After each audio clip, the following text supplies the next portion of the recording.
Une production, Les Podcasteurs.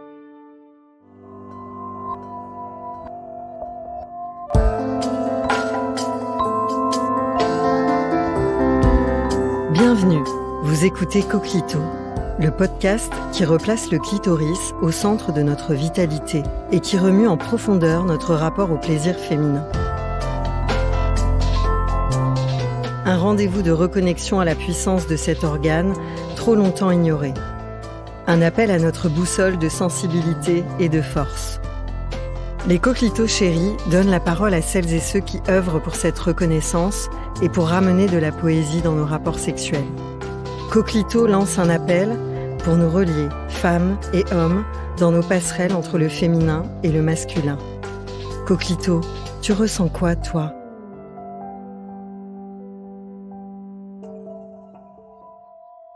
Ce matin, pour cette nouvelle écoutation, je suis intriguée de recevoir Aïcha Abadi, réalisatrice du documentaire Mystère et boule d'orgasme sur l'orgasme féminin, disponible sur France TV /, projeté dans plusieurs salles parisiennes.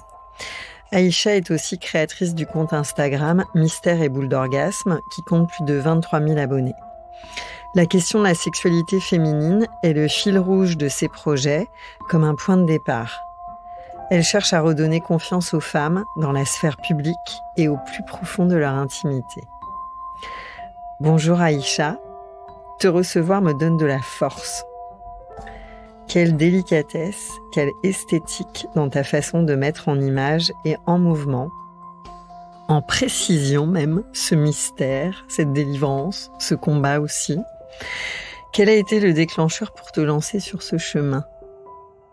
Bonjour Caro, merci pour ces belles paroles. Quel a été mon déclencheur ?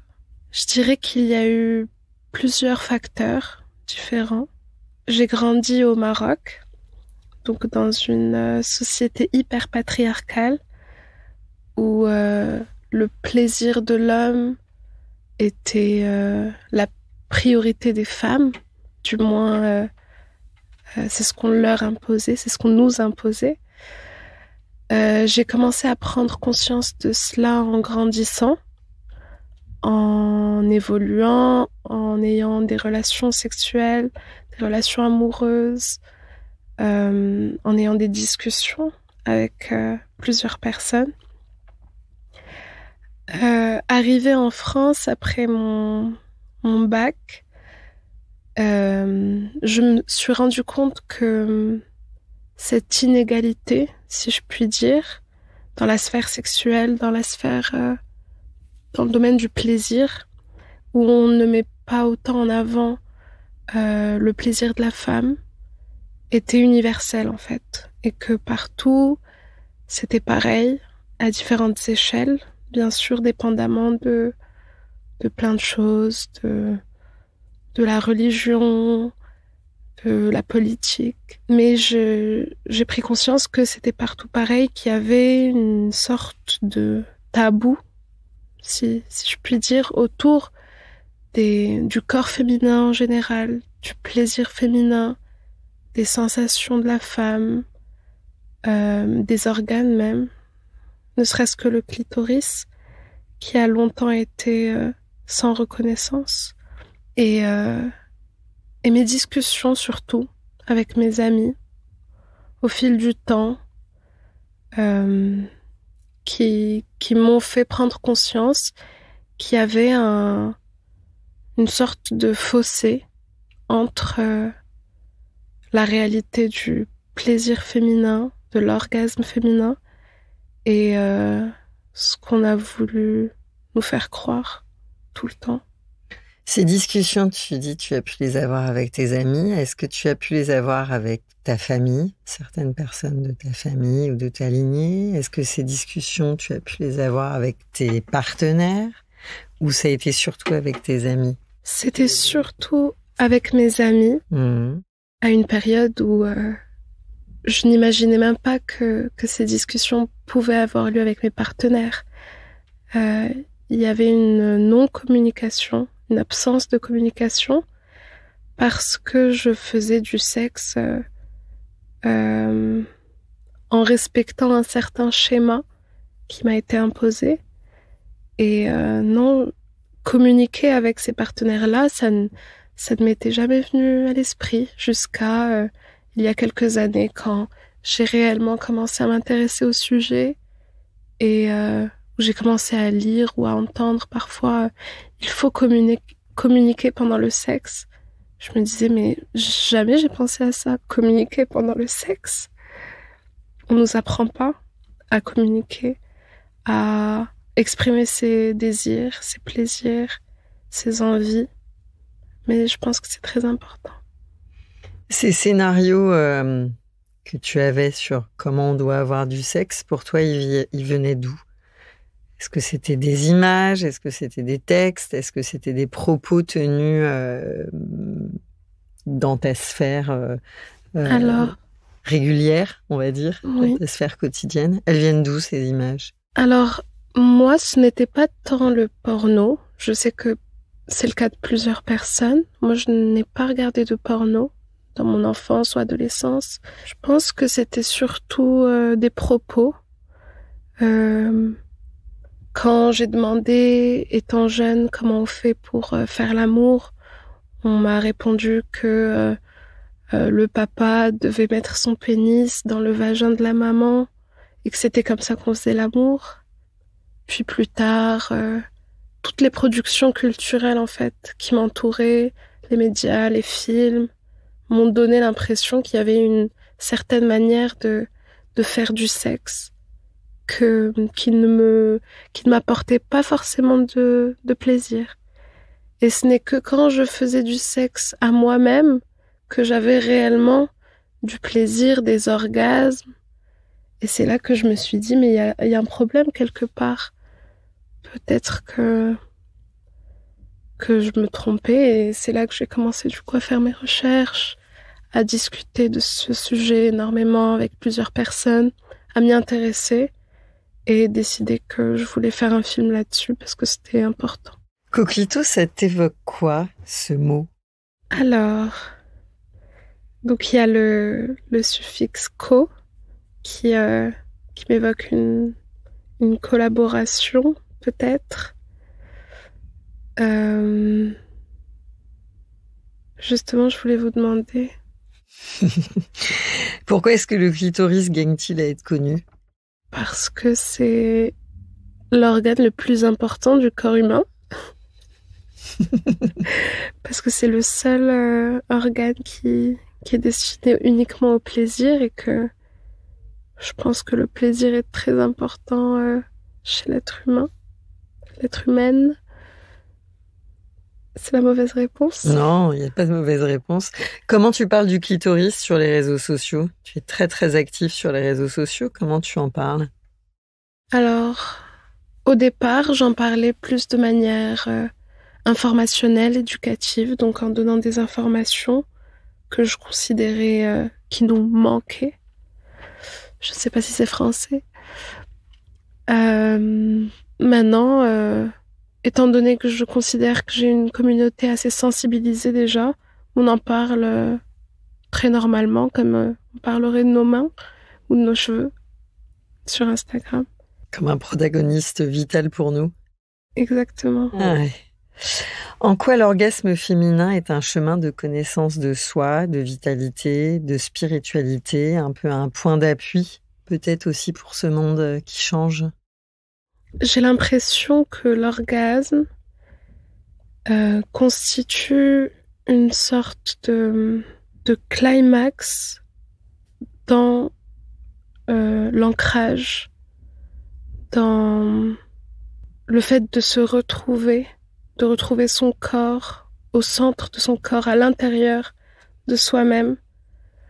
Je pense que dans un monde où tout va très vite, où il y a énormément d'influences extérieures, où on ne se recentre pas vraiment, j'ai le sentiment que ce moment d'orgasme, que ce soit pour une femme ou pour un homme d'ailleurs, peu importe le genre, c'est pour moi comme un climax de méditation et donc un moment où on est soi-même à 100%, où il n'y a rien d'autre que soi, où il n'y a personne d'autre que soi.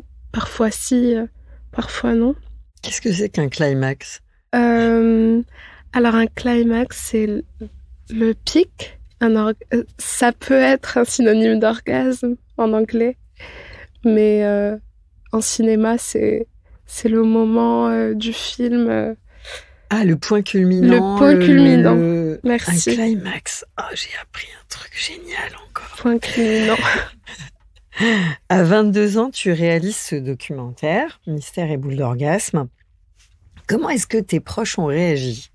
Alors, comme je vous ai dit, je suis d'origine marocaine. Toute ma famille est au Maroc. C'est très tabou là-bas, ce sujet. Les sexualités en général sont très tabous. Alors, la sexualité féminine, je vous dis pas. Donc, j'en ai parlé à ma maman au départ, qui est très ouverte, qui est très encourageante. Et j'ai quand même ressenti au départ un petit choc de sa part. Donc, je lui ai dit, maman, je veux faire un projet sur l'orgasme féminin, le plaisir féminin. Elle m'a dit, ah bon? Mais ensuite, j'ai eu beaucoup de chance parce que directement après, j'ai senti du support, du soutien. Mais il y avait quand même j'ai eu le sentiment qu'il y avait quelques secondes de mais que diront les autres? Parce qu'on a vraiment beaucoup ça au Maroc, la culture du que dira-t-on? Que diront les membres de la famille? Que diront les membres de la société? De notre fille, de ce membre de notre famille qui aborde des sujets tabous. Mais j'ai eu énormément de soutien de ma maman, donc c'était le plus important pour moi au départ. Le reste de la famille, disons que c'est mitigé. Il y a quelques personnes qui me soutiennent. De toute manière, les personnes les plus importantes pour moi me soutiennent.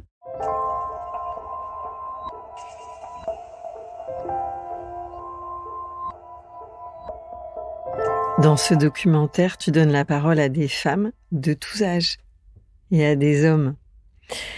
Qu'est-ce qui t'a marqué dans la réalisation? Qu'est-ce que tu as découvert à travers de toutes ces rencontres? Alors, c'était très important pour moi, cette diversité d'âge, parce que je voulais en apprendre. Et j'en ai beaucoup appris. J'ai beaucoup discuté avec les personnes que j'ai interviewées, en off, du coup. Et c'était très, très enrichissant. J'ai beaucoup pleuré, beaucoup d'émotions. C'était vraiment génial comme expérience de transmission, d'expérience, d'information. Je pourrais pas vous dire une chose que j'ai apprise parce qu'il y a eu énormément de choses.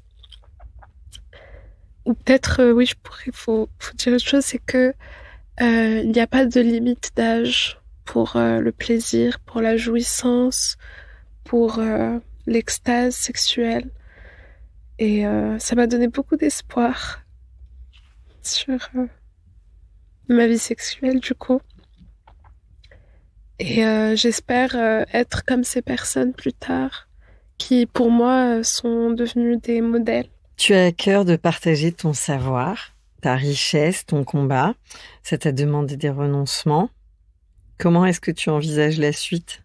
Alors, je ne sais pas exactement ce qui se passera plus tard, mais je sais une chose, c'est que je continuerai à produire ce que je peux produire comme production culturelle, de manière à donner la parole et à mettre en lumière des sujets tabous, dire ce qui n'a pas été dit ou ce qui a longtemps été étouffé, et donner la parole à des personnes qui n'ont pas eu l'occasion de le faire et qui n'ont pas eu les moyens de parler.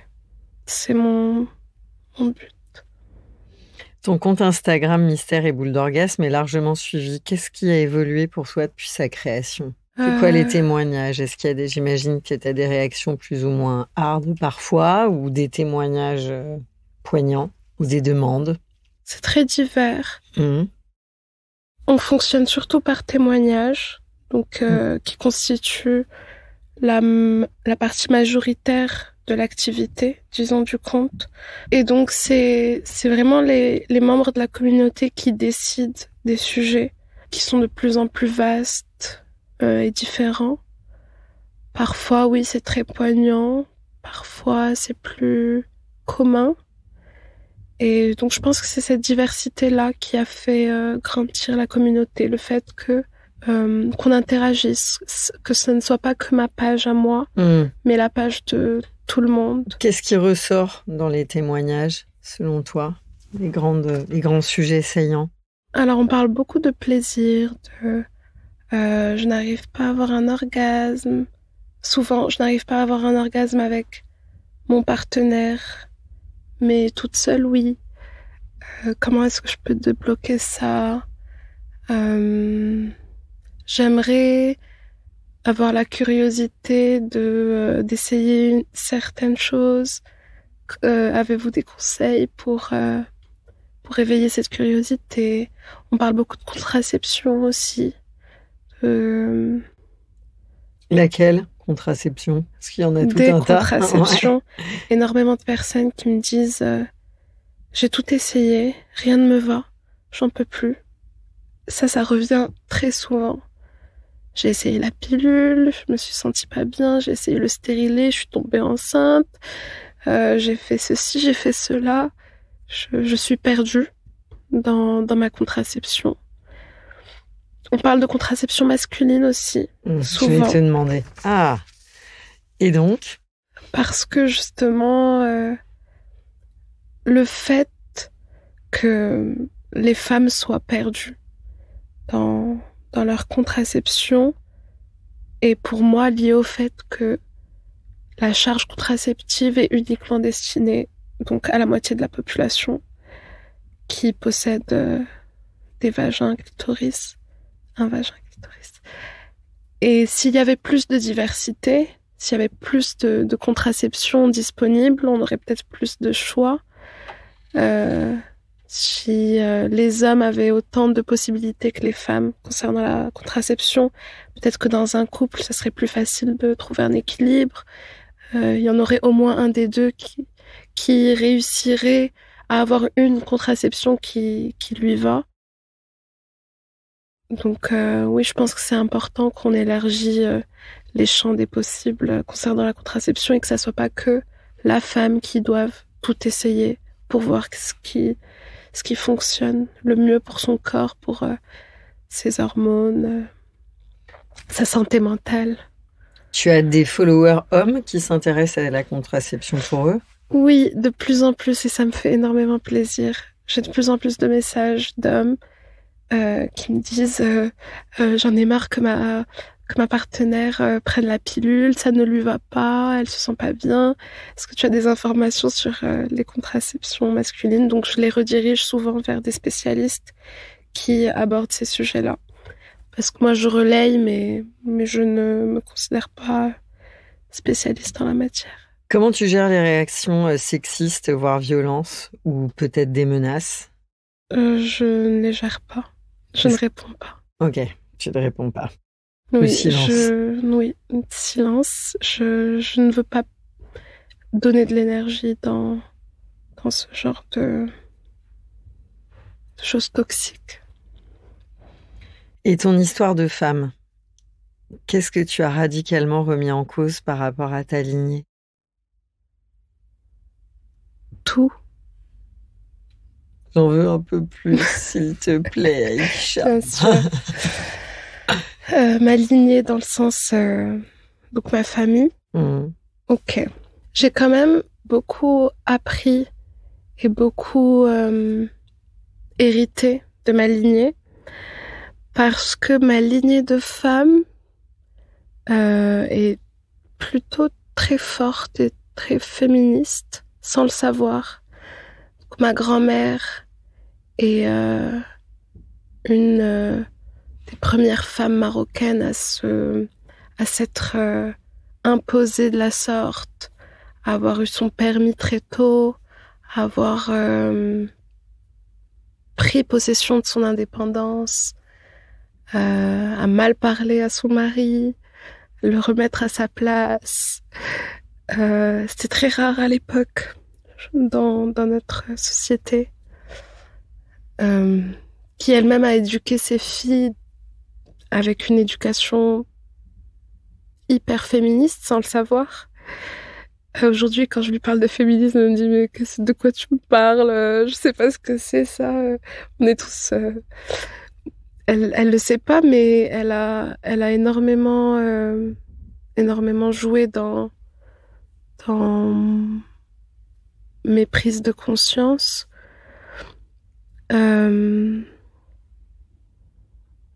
Ma mère aussi.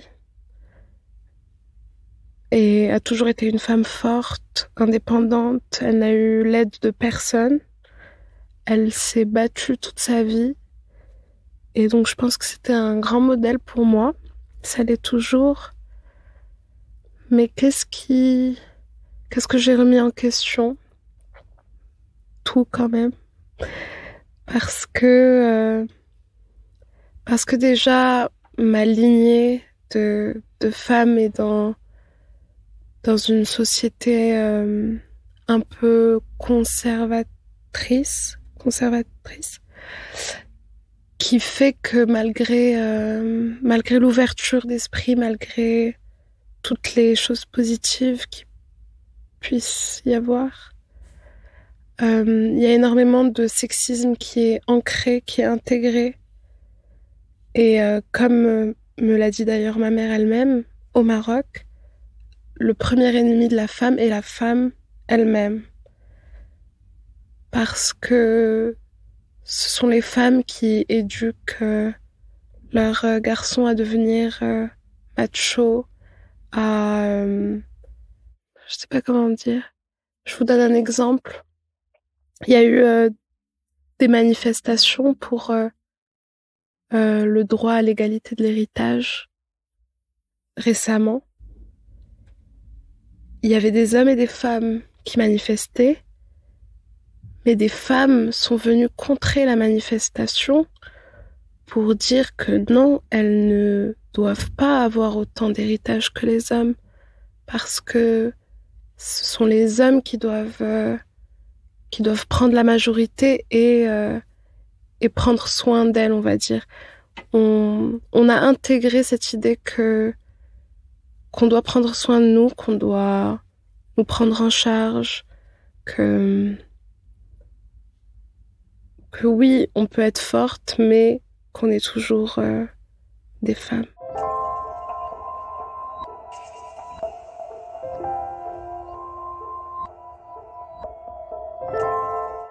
Notre société semble découvrir l'importance de laisser place aux émotions. Après avoir tant valorisé l'intellectuel et la production productive, cette question des émotions rejoint celle du corps, que tu investigues minutieusement.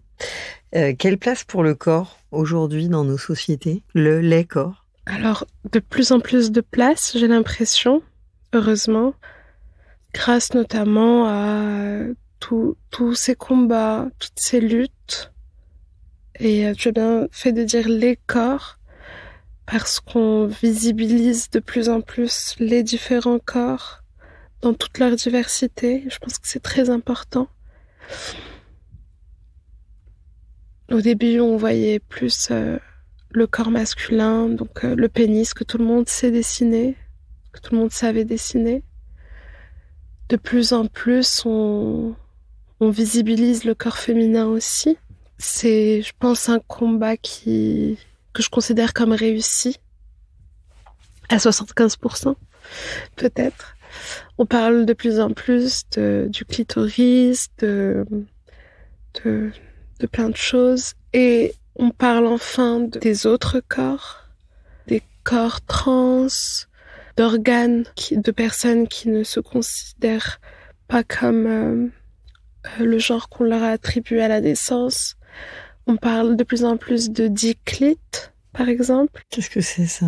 Qu'est-ce que c'est, diclite? Alors, c'est un gland du clitoris qui s'est transformé en petit pénis, si je puis dire, lors d'une transformation female to male, donc d'un organe féminin à un organe masculin, grâce à des hormones qui font gonfler le gland du clitoris, qui devient plus apparent à un pénis. Et étant donné que le clitoris et le pénis de base ont la même constitution, disons en termes de tissu, de corps caverneux, d'érectilité, je sais pas si ça se dit. Donc il est facile de modifier l'un des deux pour qu'il devienne plus apparent à l'autre. Et ça, on commence à en parler, pas assez, mais de plus en plus. Je pense que c'est important. On montre aussi le corps de la femme dans tous ses formats et pas simplement exactement. Taille mannequin, quasiment androgyne. Oui, les choses bougent là-dessus aussi. Oui, donc c'est positif, je pense, et qu'il faut juste encore plus visibiliser les invisibles. Comment est-ce que tu vois l'avenir pour la sexualité féminine ? C'est quoi la place de l'orgasme aujourd'hui ? Donc la sexualité féminine ou l'orgasme ? Les deux. T'as raison de distinguer les deux. Alors, déjà, je parle... La sexualité n'est pas que l'orgasme. Absolument, et je dirais même les sexualités, parce que il n'y a pas une sexualité, je pense. On a tellement on a tellement parlé de la sexualité qu'on a l'impression qu'il y a donc une manière ou un type de manière de faire du sexe. Je pense que ce qui se passe avec l'orgasme féminin, c'est très positif. On en parle de plus en plus. Il y a de plus en plus d'informations, de témoignages qui font qu'il y a de plus en plus de femmes qui savent comment faire pour avoir un orgasme. Maintenant, je pense que ça ne constitue pas non plus la partie la plus importante des sexualités, de la sexualité, d'un acte charnel, et qu'il ne faut pas non plus tendre vers la pression de l'orgasme. J'ai eu peur de faire ça moi-même avec Mystère et Boule d'Orgasme. Je me suis dit, mais est-ce que les jeunes femmes qui vont voir toutes ces informations sur les réseaux sociaux, sur le film, ne vont pas se mettre une sorte de pression pour atteindre cet objectif, entre guillemets. Et donc je pense que c'est positif, mais qu'il ne faut pas non plus... qu'il faut quand même le dédramatiser, cet orgasme. Et que c'est bien d'en avoir, c'est super sympa, mais que c'était pas non plus l'objectif, le Graal, le climax, comme on a dit tout à l'heure. Et que c'est un plus, un bonus qui est sympathique. Certaines personnes n'ont jamais d'orgasme et n'en auront jamais, et c'est ok aussi, parce que ces personnes-là réussissent à trouver du plaisir, à chercher leur plaisir, à explorer leur corps et à aimer ce qu'elles font sans pour autant avoir un orgasme. Comment sortir des violences sexuelles et trouver une sexualité, je sais pas, apaisée, joyeuse, épanouie? Toi, tu commencerais par quoi? Personnellement? Je sais pas, si toi, d'abord toi personnellement, et ce serait quoi ton truc aujourd'hui pour dire, allez, si on devait tous faire un petit pas pour sortir des violences, ce serait quoi le petit pas qu'on pourrait partager dans les chaumières, à l'école, sur les réseaux sociaux, quasiment qu'un enfant de 5 ans serait capable de comprendre qu'il y a un enjeu culturel dont on est tous responsables. Je commencerai peut-être par sortir de la violence que je m'inflige à moi-même. Cette violence qui peut avoir plusieurs conséquences de pression personnelle, de... comment on dit? Le syndrome de l'imposteur. Cette violence qui fait que j'ai des attentes envers moi-même, que j'ai l'impression de devoir toujours faire plus que ce que je n'ai la capacité de faire. Je pense que ça, c'est un très bon début, de se dire qu'on ne peut pas faire plus que ce qu'on réussit à faire pour le moment. Se détacher de la pression pour se reconnecter à son corps, pour se sentir plus à l'aise avec son corps. Je pense que on oublie, mais c'est quand même de la violence qu'on s'inflige à nous-mêmes. Et puis, une fois sorti de cette violence-là, qui est, je pense, une forme de violence psychologique qu'on exerce nous-mêmes sur nous-mêmes, il est plus facile de sortir des autres violences générales qui nous entourent. Je sais pas si je dis n'importe quoi. Non, très bien. C'est un bon début. Déjà de faire, enfin je l'entends comme et je me disais en t'écoutant, j'ai une petite fille de 4 ans et je me demandais est-ce qu'elle est déjà dans l'absorption de certaines injonctions à aller plus vite, être jolie, s'habiller comme il faut. Voilà, donc je me faisais un décryptage disant ok, ça peut marcher avec ma fille de 4 ans, ça peut marcher avec mes ados. C'est vrai qu'on est élevé avec un certain niveau d'attente dans une société qui va de plus en plus vite et c'est probablement une immense violence qu'on se fait dès le plus jeune âge. Et les conséquences, c'est les sois complexes. Gentil, fais bien ton travail et sois jolie s'il te plaît. Et ensuite, il y a plein de complexes. Ouais. Et sois très fort, toi. Je pense que justement, si on fait un travail sur cela à l'enfance, pendant l'enfance, ça peut prévenir plusieurs complexes, plusieurs hontes qui font que plus tard, tu te sens beaucoup plus libre que si tu n'avais pas travaillé là-dessus avant. Tu as vécu dans 3 pays, le Maroc, la France, le Brésil récemment. Qu'est-ce que ça t'inspire ? Est-ce qu'il y a des différences ? C'est quoi les dénominateurs communs, les grandes différences ? Alors, on vit dans des mondes complètement différents. C'est indéniable. Énormément de différences culturelles, mais un point commun, le patriarcat, qui est partout, j'ai l'impression. Ou non, pas partout. Mais j'ai pas encore exploré les sociétés matriarcales. J'aimerais bien voir ce que ça donne d'ailleurs. Mais oui, le patriarcat est présent partout, à différentes échelles, de différentes manières. Il s'exprime de différentes manières. Les inégalités, partout aussi. La violence, de différentes manières, encore une fois.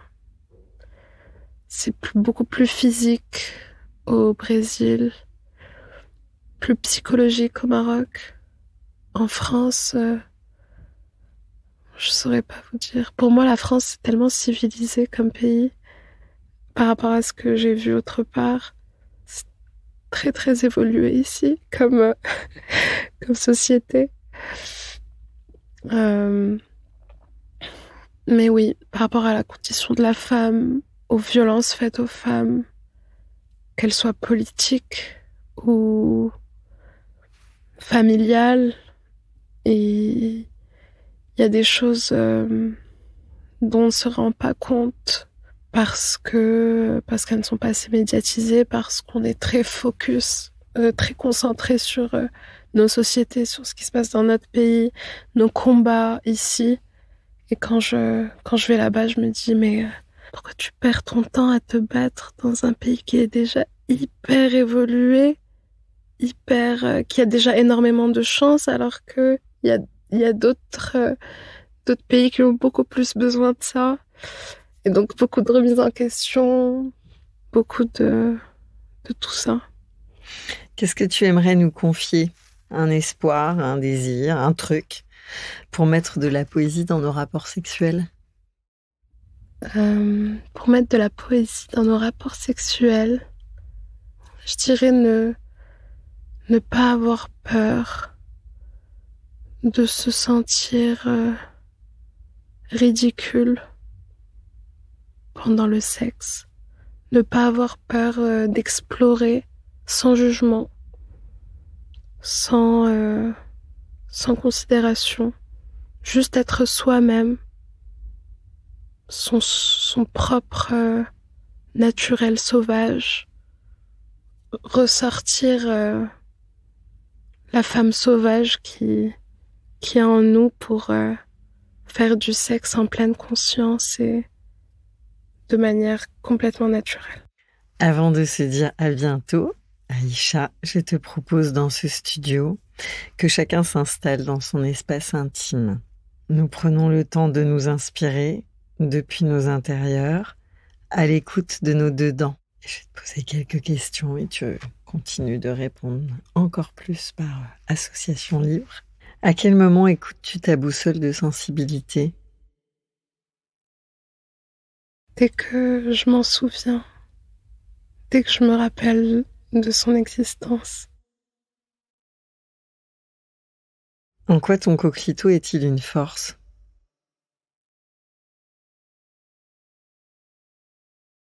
En tout, parce que je le possède et que j'ai la chance de le posséder. C'est quoi ses super pouvoirs? Mon coquelicot, il a le pouvoir de m'ancrer, de me rappeler que je suis une femme forte et libre et indépendante et que rien ne peut m'arrêter. Quels sont les mots qui t'ont touché pendant ce temps de partage? Il y en a eu plusieurs. Coquelicot, l'intime, la boussole de sensibilité. J'ai beaucoup aimé. Je n'y avais pas pensé, mais elle est très présente.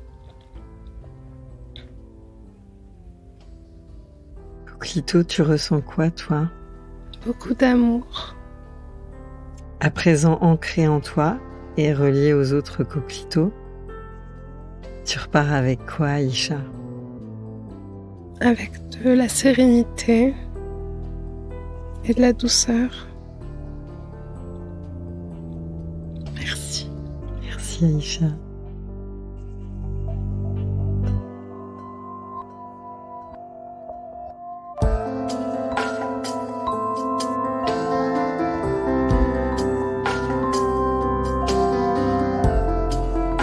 À très bientôt pour un nouvel épisode de Coquelicot. Coquelicot, je nous trouve très beaux.